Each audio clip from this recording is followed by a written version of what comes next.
मित्रों नमस्कार। मुग्धा एस्ट्रो में मैं आपका स्वागत करती हूँ। आज मैं आपको नक्षत्रों के बारे में बतलाने वाली हूँ। हमें 27 नक्षत्रों के बारे में जानकारी होनी चाहिए।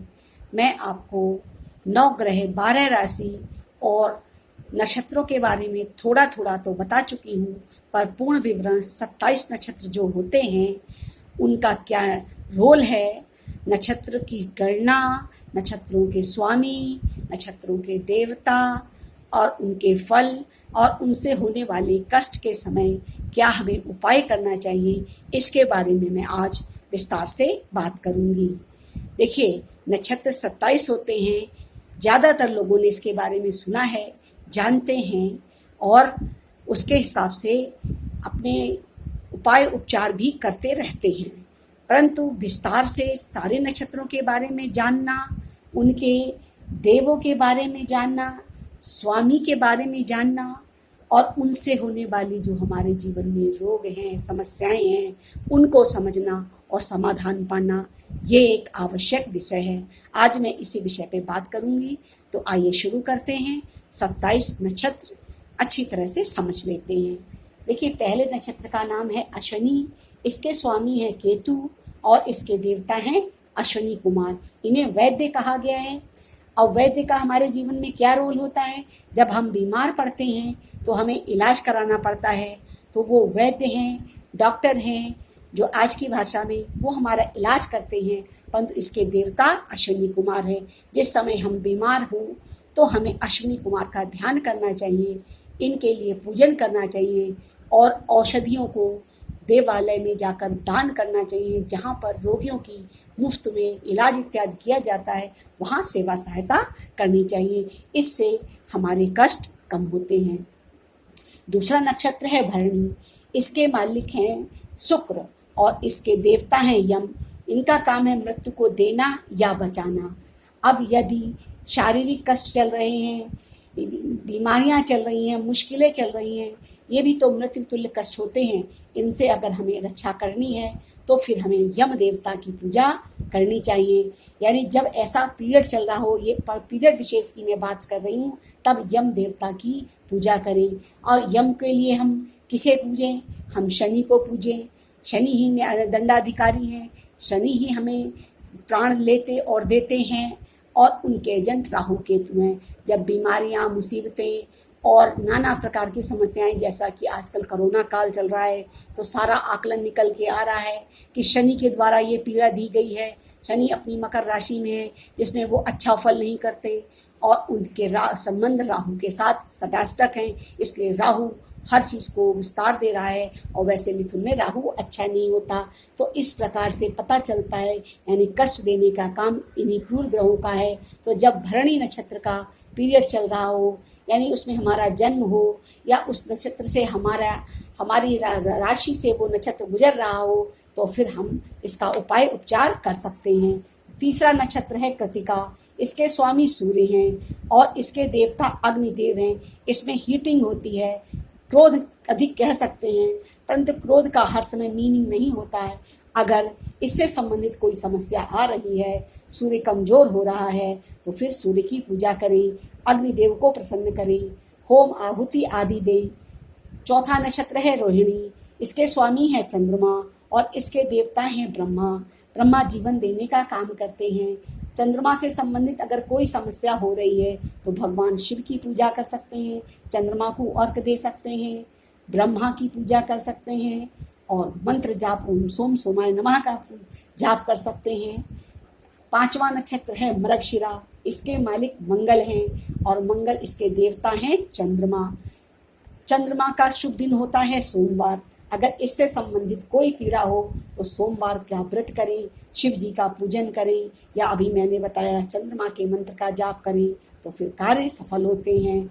आद्रा छठा नक्षत्र है आद्रा। इसके स्वामी राहु हैं और इसके भगवान शंकर देवता हैं, जो सबकी रक्षा करते हैं। राहु अगर पीड़ित कर रहा है तो भगवान शिव की आराधना करें, उनकी शरण में जाएं। सातवां नक्षत्र पुनर्वसु है। इसके स्वामी बृहस्पति हैं और इसके देवता आदित्य हैं।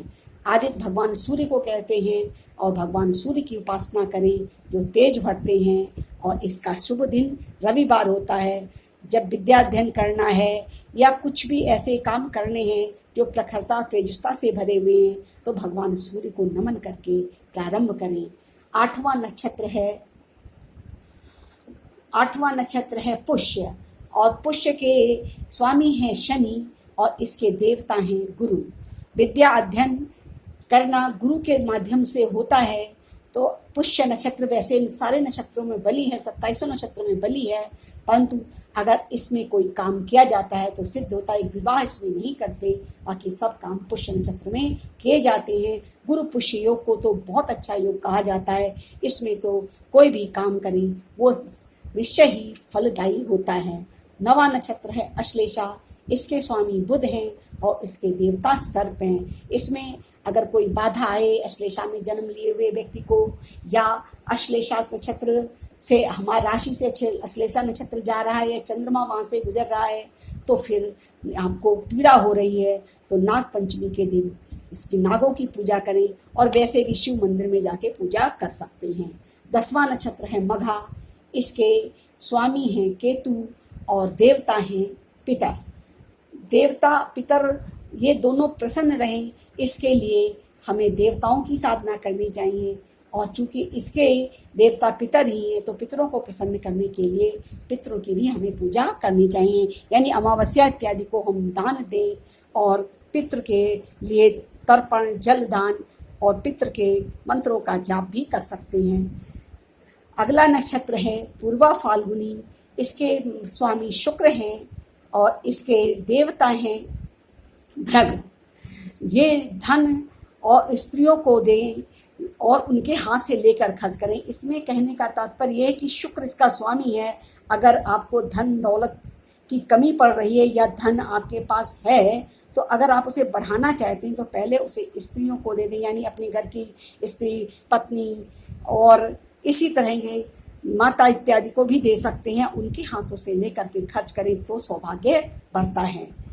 12वां नक्षत्र है उत्तरा फाल्गुनी, इसके स्वामी फिर सूर्य हैं और आर्यमा इसके देवता हैं। ये जीवन में उजाला देते हैं। इसमें दूसरों की सहायता करने से बहुत लाभ मिलता है। उस अगला नक्षत्र है हस्त, इसके स्वामी है चंद्रमा और इसके देवता हैं सूर्य। अब पिता के कहे के अनुसार चलें तो बहुत अच्छा रहता है। सूर्य पिता का ही द्योतक है और पिता से आज्ञा लेकर के अगर काम करते हैं तो आपको आगे बहुत अधिक सफलता मिलेगी। 13वां नक्षत्र है हस्त, चंद्रमा इसके देवता हैं और सूर्य इसके देवता हैं। शायद इसके बारे में बता दिया, सॉरी रिपीट हो गया। 14वां नक्षत्र है चित्रा और इसका स्वामी है मंगल और इसके देवता विश्वकर्मा हैं, यानी बनाने का काम करते हैं। इसका तात्पर्य ये रहा कि जो निर्माण कार्य करता है बनाता है, हमें लोगों का सहयोग करना चाहिए। जब भी चित्रा नक्षत्र से हमें कोई लाभ लेना है, यानी हमारा जन्म नक्षत्र चित्रा है या गोचर से हमारा चंद्रमा चित्रा से जा रहा है या शुभ ग्रह बृहस्पति है या और भी जिनसे शुभ फल मिलते हैं, अगर वो गोचर से वहाँ से गुजर रहे हैं तो फिर हमें लोगों की सहयोग करना चाहिए ताकि हमारा सौभाग्य बढ़े। इस प्रकार से एक एक नक्षत्र हम आगे बढ़ते हुए बात कर रहे हैं। आगे का नक्षत्र है स्वाति। स्वाति का स्वामी राहु होता है और इसके देवता वायु होते हैं। वायु सूक्ष्म रूप में होती है। अब इसमें पूर्णमासी के दिन जो हम दान इत्यादि करते हैं, इससे हमें बहुत अच्छा फल मिलता है। यहाँ तक आज का ज़माना इलेक्ट्रिसिटी का है। अगर हम पंखे का दान करें, मंदिर में पंखा लगवाएं, तो फिर आप देखिए वायु क्या है, पवन है, पंखा भी वायु भी है और चलता वो बिजली से है और इलेक्ट्रॉनिक का कारक राहु होता है। अगर इन दोनों का कॉम्बिनेशन हो जाए, यानी हम देवालय में, धर्म स्थान में, जहाँ पर पब्लिक प्लेस में सत्संग इत्यादि होते हैं, अगर हम पंखा लगवा देते हैं तो हमारा राहु ग्रह प्रसन्न होता है और उसके फल बढ़ जाते हैं। जिनका जन्म स्वाति नक्षत्र में हुआ है वो ऐसा कर सकते हैं। या ये नक्षत्र आपका गोचर से पीड़ित हो रहा है या वर्तमान महादशा उसकी चल रही है, उसके कारण कोई पीड़ा बन रही है, तो आप ऐसा कर सकते हैं। 16वां नक्षत्र विशाखा है, जिसका स्वामी स्वयं गुरु है और देवता इंद्र और अग्नि हैं। तो ऐसे में शनिवार या मंगलवार को अग्नि जलाकर मीठी वस्तुओं का हवन करें तो फिर इसका फल अच्छा हो जाता है। यदि ये नक्षत्र हमें कष्ट करते हैं तो ये इसके विशेष उपाय हैं, और अगर नहीं भी कष्ट करते और हमें पता है कि हमारा ये नक्षत्र है तो हम इस नक्षत्र को और अधिक अशुभ फल लेने के लिए या मजबूत करने के लिए भी इससे संबंधित पूजा इत्यादि कर सकते हैं। अगला नक्षत्र है अनुराधा। इसके स्वामी शनि हैं और इसके देवता सूर्य हैं। ये सूर्य और शनि के आपस में संबंध मधुर नहीं है, अतः इस नक्षत्र वालों को बड़ों की राय लेकर के काम करना चाहिए ताकि उनके काम बनते बनते बिगड़ ना जाए। जहाँ पर स्वामी शनि बनता है और देवता सूर्य यानी दोनों जिनकी आपस में बिल्कुल नहीं बनती, वहाँ पर अपना पूर्ण निर्णय ना रखें, बड़ों की सहायता लें और उनकी राय लेकर काम करें तो आपको सफलता अवश्य मिलेगी। अगला नक्षत्र है ज्येष्ठा। इसका स्वामी बुध है और देवता इंद्र है। यज्ञ करने से और इंद्र की आहुतियाँ डालने से इंद्र देव प्रसन्न होते हैं और फिर आपको अच्छी सफलता मिलती है। अगला 19वां नक्षत्र है मूला। इसके स्वामी केतु हैं और नैनृत्य इसके देवता हैं। नैनृत्य राक्षस के गण के देवता हैं। ये संकट में डालते हैं, बनते काम बिगड़ते हैं। इसके लिए आपको सदैव उपाय करना ही चाहिए। मूल नक्षत्र यानी केतु का नक्षत्र, मुश्किलें खड़ी करने वाला नक्षत्र, अगर इस नक्षत्र से गुजर रहे हैं और इसकी कोई महादशा चल रही है तो फिर इसके लिए ये उपाय अवश्य करें। अगला नक्षत्र है पूर्वाषाढ़ा। इसके स्वामी शुक्र हैं। ये जल के देवता हैं और सरोवर, तालाब, नदी स्नान को जाएं, पहले जल अपने ऊपर छिड़कें, फिर स्नान आदि करें। इस प्रकार करने से यानी जल की पूजा करने से ये देव प्रसन्न होते हैं और इससे बिगड़ते हुए काम बनते हैं। ज़्यादातर तो लोग इन नक्षत्रों पर तब ध्यान देते हैं जब वो बीमार पड़े होते हैं, तो पता लगाते हैं कि किस नक्षत्र में बीमार पड़े, या बच्चे के जन्म के समय में नक्षत्र दिखवाया जाता है कि कौन से नक्षत्र में जन्म हुआ, उससे संबंधित कोई पीड़ा तो नहीं। पर नक्षत्र तो सदैव काम करते रहते हैं, इनका रोटेशन चलता रहता है। ये 27 नक्षत्र पूरे भचक्र में अपनी 12 राशियों पर लगातार भ्रमण करते रहते हैं और उसका प्रभाव आता रहता है। कभी इसका हल्का प्रभाव होता है, कभी इसका परिणाम भारी होता है। जिस समय हम मुश्किल में फंसे हों, हमें तुरंत अपनी कुंडली का विश्लेषण करवाना चाहिए और नक्षत्र के आधार पर साधना करनी चाहिए। अगला नक्षत्र है उत्तराषाढ़ा। इसके देवता हैं सूर्य और विश्व देव देवता हैं इसके लिए आपको ये करना है कि आप सदैव प्रसन्न रहें, धार्मिक पुस्तकों का नियमित पाठ करें और पुस्तकों के पठन पाठन में सहयोग करें, धार्मिक स्थान में पुस्तकों का दान इत्यादि भी करें। अगला नक्षत्र है श्रवण। इसके स्वामी हैं चंद्रमा और देवता हैं विष्णु। इसके लिए विष्णु सहस्त्र नाम का जाप करें तो विशेष लाभ होता है। अगला नक्षत्र है 23वां नक्षत्र धनिष्ठा और इसके स्वामी मंगल हैं और इसके देवता वसु हैं। ये जल मिश्रित दुग्ध भगवान शिव को चढ़ाएं तो प्रसन्न होते हैं। तो जब भी इससे संबंधित कष्ट आए तो ये उपाय करें। इसके बाद अगला नक्षत्र है शतभिषा। इसके स्वामी फिर राहु बनते हैं और देवता वरुण हैं। लोटे में ले जाकर जल शिव जी को अर्पण करें। जितने बार भी राहु नक्षत्र आता है गणना से, उतने बार अगर हम शिव आराधना करते हैं तो विशेष लाभ आता है, क्योंकि ये राहु शिव से ही नियंत्रित हो सकता है, अन्यथा ये किसी से नियंत्रित नहीं होता। राहु अत्यधिक धूर्त है और इसको नियंत्रित करने के लिए शिव जी का ही उपाय सर्वश्रेष्ठ है। 25वां नक्षत्र है पूर्वा भाद्रपद। इसका स्वामी गुरु है और इसके देवता अजय पाल। इसके लिए आपको वेदों का अध्ययन करना चाहिए। तात्पर्य है कि वेद मंत्रों का पाठ करें, जो मंत्र प्रिय है उस मंत्र को बोलें। अगला नक्षत्र उत्तरा भाद्रपद है। इसके देवता शनि हैं और देवता हैं अहिर्बुधन्य। यज्ञ से ये विशेष रूप से प्रसन्न होते हैं। अगर उत्तरा भाद्रपद नक्षत्र से संबंधित कोई कष्ट आ रहा है तो फिर यज्ञ से उसे प्रसन्न करें। और 27वां नक्षत्र है रेवती। इसके स्वामी बुध हैं और देवता हैं पूषण देवता। इसके लिए गाय को हरा चारा खिलाएं और देवता इससे प्रसन्न होते हैं। अक्सर जब किसी का बुध खराब होता है तो कहा जाता है कि हरी वस्तुओं का दान करें, गाय को हरा चारा कराएं, बुध हरियाली से प्रसन्न होते हैं। इस प्रकार 27 नक्षत्रों का ये अलग अलग विशेष फल है। इनके विशेष विशेष देवता और स्वामी हैं।